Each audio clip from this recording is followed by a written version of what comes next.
Kula nuwun sedulur semua, sugeng pepanggihan malih kalian kula Tubagus Purnama.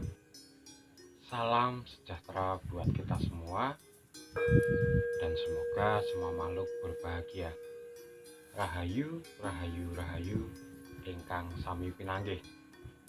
Sedulur, melihat permintaan dan antusiasme dari sedulur semua, para subscriber semua tentang pembahasan Satrio Piningit, Sang Kinasih, Budak Angon, Ratu Adil, maka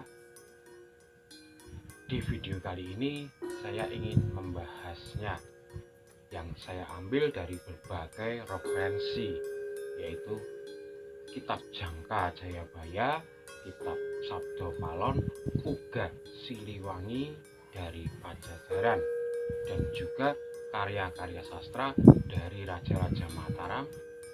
Dan yang sedang berkembang saat ini yang paling banyak adalah karya Raden Ngabei Ranggawarsita. Jadi bagaimana videonya, monggo kita simak sampai selesai agar tidak gagal paham. Monggo.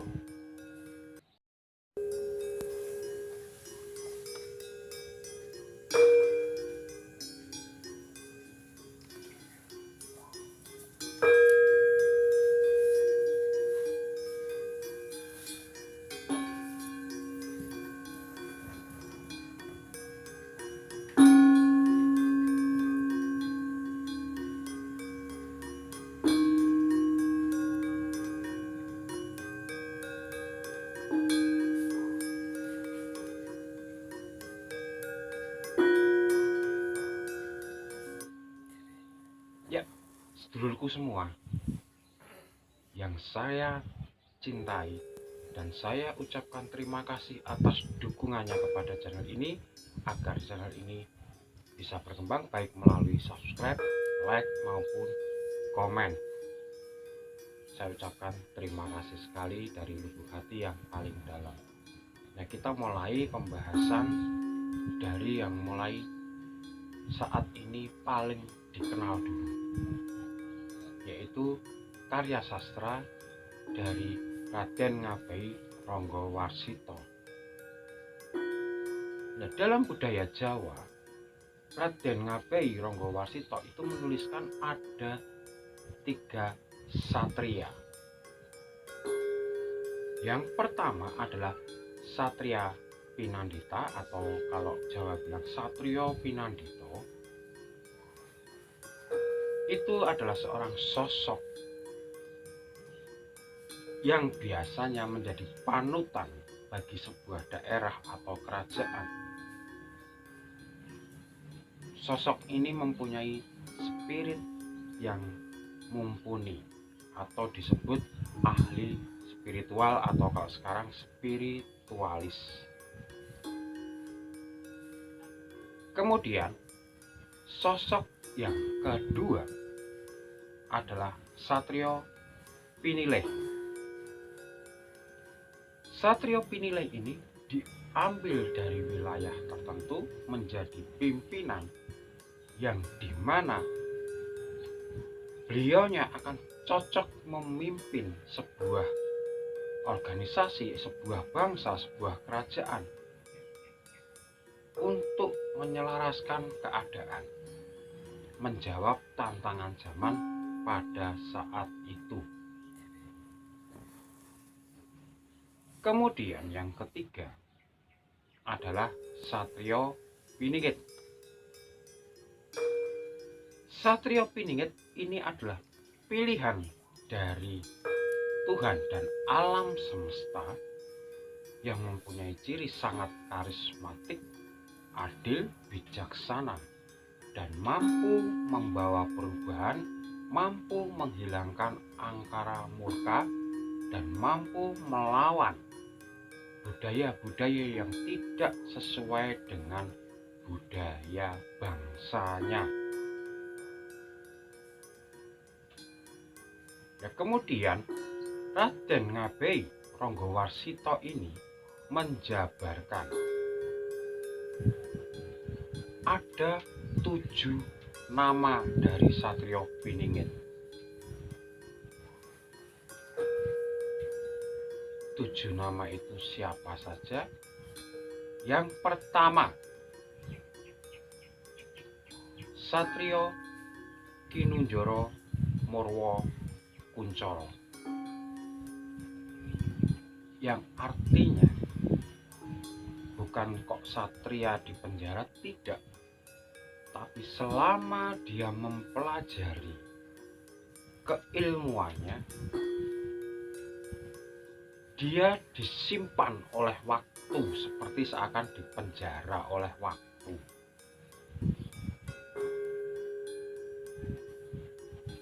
Dan pada saatnya nanti ketika waktu sudah membuka keberadaan dia, maka dia akan membawa kuncoro atau kesejahteraan bagi bangsanya.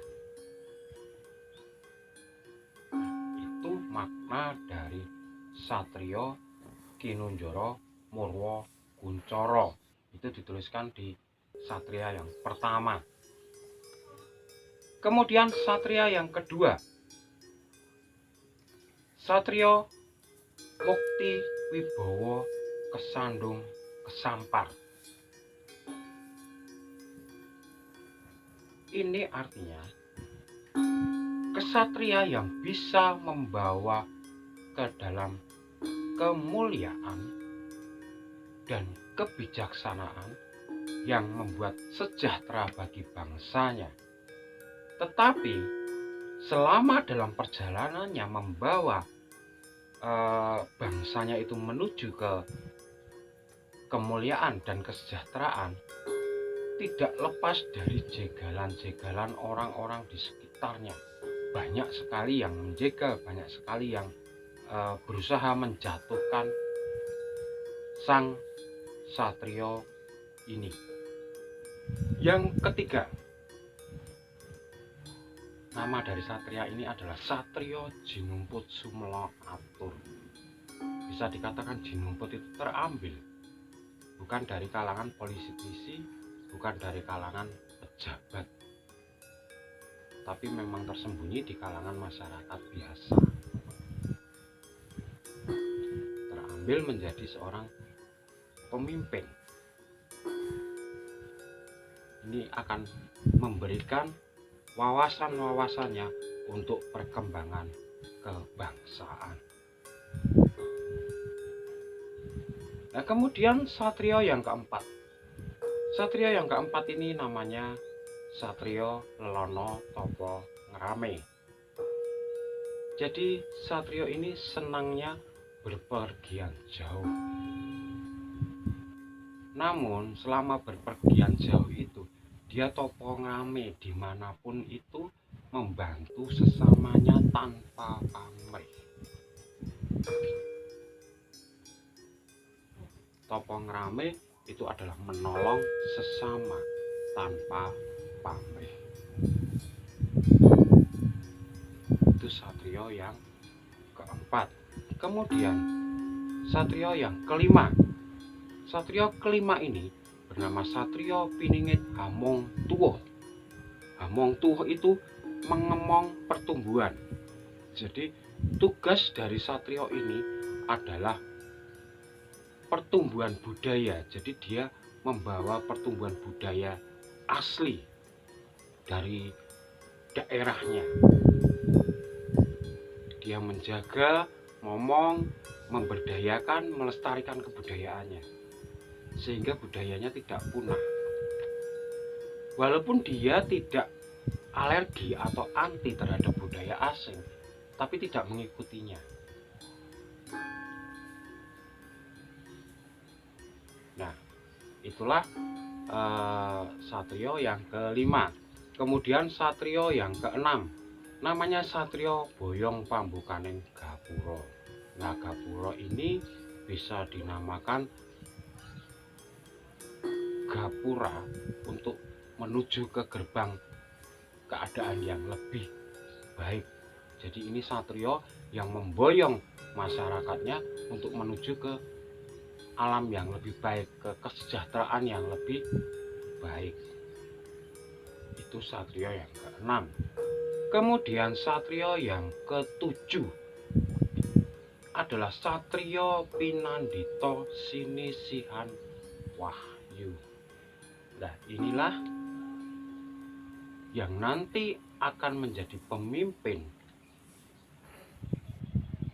Dan Sinisihan Wahyu itu artinya terpilih oleh alam, oleh Tuhan, yang benar-benar membawa keadilan, kemakmuran, dan kesejahteraan bagi semuanya.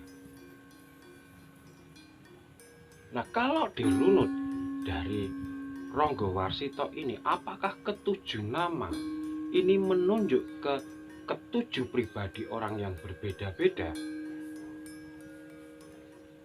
Saya kira tidak seperti itu, karena kita harus memahami bahwa karya sastra dari leluhur-leluhur kita dulu banyak yang bersifat sanepo atau seloka. Jadi tidak kita tahan mentah, tidak kita makan mentah, tapi harus kita telaah, harus kita dengan pikiran terbuka, kita koreksi lagi, kita sesuaikan lagi. Jadi kemungkinan ketujuh nama ini juga bisa jadi menuju ke satu orang yang mempunyai sifat ketujuh nama tadi. Nah, kesifat tujuh nama tadi bisa diartikan dalam perjalanannya seperti dia disembunyikan oleh waktu, terutama dalam dia menimba ilmu tentang kebijaksanaan, tentang politik, tentang keadilan. Dia seperti disembunyikan oleh waktu di penjara. Kemudian pada sampai saatnya, waktunya, dia tetap mempertahankan budayanya di sela gempuran budaya-budaya asing yang masuk. Dan setelah budaya asing itu bisa ditahan oleh budaya lokal yang tetap berkembang, maka menuju gerbang kesejahteraan masyarakat. Sebagai ciri dari orang yang mempertahankan budaya itu hidupnya sejahtera. Itu apa? Kita contoh Pulau Bali. Pulau Bali yang selalu membawakan sesaji itu bisa menghidupi beberapa ribu orang yang mengirim janur ke Pulau Bali. Setiap harinya itu ada berapa mobil, berapa ton. Kemudian penjual bunga 7 rupa, penjual dupa, itu sampai sekarang berkelanjutan sampai ke anak cucunya. Nah, itu melambangkan bahwa kalau berani mempertahankan tradisi leluhur, maka hidupnya akan sejahtera, tidak kekurangan. Nah, terutama satrio-satrio ini sangat melawan hegemoni dari asing, yaitu kapitalisme, komunisme, liberalisme. Paham-paham seperti itu akan didobrak, akan disingkirkan, karena sudah tidak sesuai lagi dengan kondisi di negara kita, bangsa kita. Nah, ini dari sudut pandang yang pertama, yang paling dikenal, yaitu dari Raden Ronggowarsito. Jadi kemungkinan ini bisa menunjuk ke satu orang, bukan ke 7 orang. Kemudian kita bisa membahas lagi dari Jongko Joyoboyo, dari Sabdo Palon, dan Uga Siliwangi. Yaitu kalau di Uga Siliwangi dikenal dengan Budak Angon. Kalau Jongko Jayabaya dikenal dengan Ratu Adil. Kalau di Sabdo Palon itu sama, yaitu Ratu Adil Sang Kinasih. Sebetulnya ini juga kita tidak bisa telan mentah-mentah, karena kita sangat merindukan kedatangannya, tapi bukan berarti terus kita mengartikan bahwa si A ini Ratu Adil, si B ini Ratu Adil. Belum tentu seperti itu. Jadi kalau kita telaah dari dalam diri kita sendiri itu bahwa budak Angon itu seorang penggembala. Nah, kalau kita kembalikan ke diri kita sendiri, kita ini budak Angon, kita ini menggembalakan apa? Menggembalakan nafsu angkara murka kita. Kita harus mengelolanya.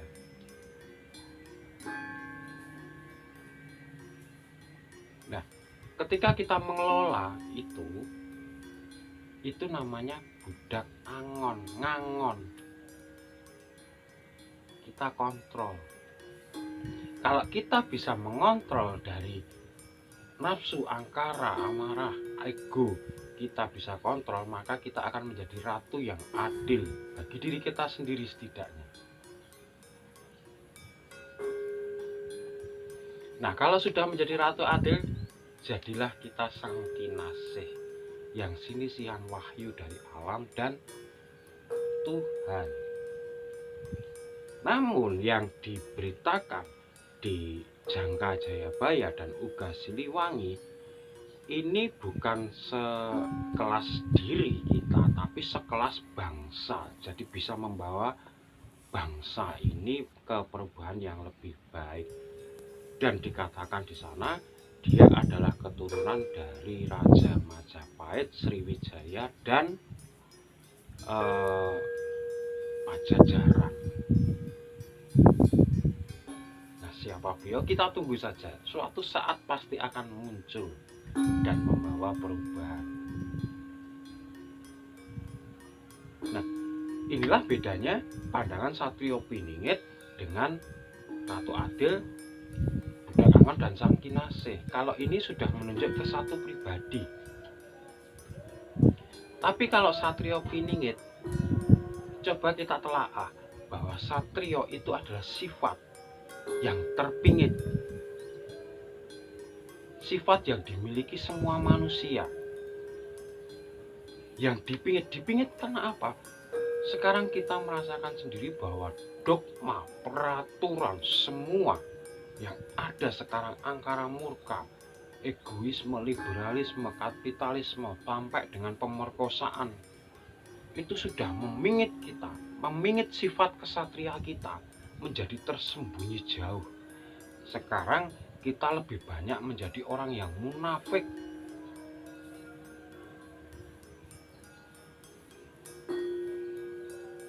Maka dari itu sangat saya sadari bahwa kita semua memang merindukan kehadiran seorang Satrio Piningit yang bisa membawa perubahan di segala arah untuk mensejahterakan. Karena apa? Ketika kita ini tersembunyi, ketika kita ini digempur, dipenjara oleh dogma dan semua yang berkembang saat ini, maka membuat kita takut untuk menjadi seorang pemimpin.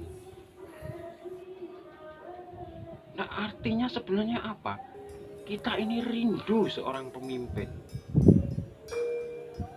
Dan tidak bisa dipungkiri, kenapa kok ada Uga Siliwangi, Jangka Jayabaya, dan Raden Ngabei Ranggawarsita menuliskan itu? Karena memang itu dibutuhkan di setiap zaman, dan ketika perubahan zaman itu membutuhkan orang-orang yang berani mendobrak dari zaman itu. Contohnya seperti di zaman Mataram, banyak yang orang tidak suka dengan pemerintahan raja, maka dobraklah sama seseorang yang bisa merubah kondisi. Di zaman Singosari juga seperti itu, sampai ke zaman Majapahit mengalahkan Kediri, muncullah Raden Wijaya sebagai Satrio Piningit. Kemudian setelah Raja-Raja Mataram kita dijajah Belanda, muncullah Presiden Soekarno sebagai Satrio Piningit. Tapi tugas Bapak Soekarno ini belum selesai untuk mencapai ke Ratu Adilnya, sudah digoyang. Dan sampai sekarang kita membutuhkan Satrio Piningit yang baru untuk memimpin bangsa ini menjadi yang lebih baik untuk menuju ke Ratu Adil. Nah, itu dari sudut pandang kita membuka 3 wacana tadi, dari Raden Ngabei Ranggawarsita, dari Jangka Jayabaya, dan dari Uga Siliwangi. Kemudian di era sekarang dipercaya bahwa ada ramalan Sabdo Alon, nagih janji, yang nanti akan ada Gunung Merapi meletus mengeluarkan bau anyir dan banjir setinggi badan untuk maju basah, mundur basah, jeritan di sana sini. Kemudian ada dimakan begasaan rupi-rupi, jadi makanan begasaan rupi-rupi. Apakah ini mutlak nyata akan terjadi? Jangan dulu kita simpulkan, tapi kita harus membuka kesadaran dan logika kita, penalaran kita. Belum tentu gunung berapi itu akan meletus seperti itu, tidak. Hanya ditandai memang Gunung Merapi meletus ngidul ngilen, iya. Cuma masanya kan tidak bisa dipastikan. Tapi kalau kita telaah, seperti ini loh. Seperti tadi, budak angon adalah menggembalakan amarah dalam diri kita sendiri. Kemudian kalau yang dikatakan Gunung Merapi meletus, itu adalah akal pikiran kita itu tinggi sekali seperti Gunung Merapi. Dan kalau kita sudah dikuasai oleh itu, maka akan meninggalkan bau anyir, karena kita akan termakan seperti yang dikatakan makanan begasaan rupi-rupi. Jadi kita termakan oleh ego kita sendiri, oleh pikiran kita sendiri. Sebetulnya kita terpenjara oleh keadaan itu, karena memang faktor gempuran dari budaya luar. Dan kita ini sungguh sudah berada pada titik jenuh dengan peraturan dogmatis, dengan peraturan yang dibuat saat ini, dengan kehidupan sosial saat ini. Maka dari itu sedulur, kalau saya lebih memandang Satrio Piningit, Budak Angon, Sang Kinasih, dan Ratu Adil, itu tidak menuju ke satu sosok, tapi menuju ke kepribadian kita. Karena seperti ini logikanya sedulur, kalau kita tidak merubah diri kita, membangkitkan Satrio Piningit atau ruh yang ada dalam diri kita untuk menuju ke kesadaran pribadi, maka tidak akan tercapai untuk perubahan negara, perubahan bangsa. Jadi monggo kita mulai dari diri kita masing-masing. Bangkitkan kesadaran kita, cintai budaya Nusantara, bangkitkan jiwa Satrio Piningit yang ada dalam diri. Syukur-syukur kita bisa mencetak Satrio Piningit yang berada di lingkungan sekitar kita, sehingga nanti akan membawa perubahan ke sebuah negara. Karena saat ini yang dibutuhkan adalah kesadaran kolektif, bukan individual. Kita sudah dibodohkan secara kolektif, maka kita harus sadar secara kolektif juga. Nah, kesadaran kolektif bisa dicapai dengan keadaan kita membuka diri dulu secara pribadi-pribadi, sehingga mempunyai kesadaran yang murni, kesadaran akan tanggung jawab, kesadaran akan melestarikan budaya kita, meneruskan dari leluhur kita. Maka kalau kita mulai dari diri kita yang kecil ini, niscaya nanti yang besar pun akan terlampaui. Jadi kita tidak usah memikirkan yang besar dulu, terlalu sulit. Kita berpikir ke diri kita dulu. Nah, saya yakin suatu saat tetap ada orang yang bisa memimpin kita menjadi Nuswantara yang gemah lipah loh jinawi. Tapi ingat lur, pemimpin itu tidak akan bisa bergerak tanpa kesadaran kolektif dari kita semua. Maka dari itu sedulurku semua, ayo kita tingkatkan keilmuan kita, tingkatkan kecerdasan kita tingkatkan kesadaran pribadi kita untuk menuju Nusantara yang gemah ripah loh jinawi, toto titi tentrem kerto raharjo. Matur nuwun, kalau ada salah kata saya mohon maaf yang sebesar-besarnya, dan tentunya saya ucapkan rahayu, rahayu, rahayu. Matur nuwun.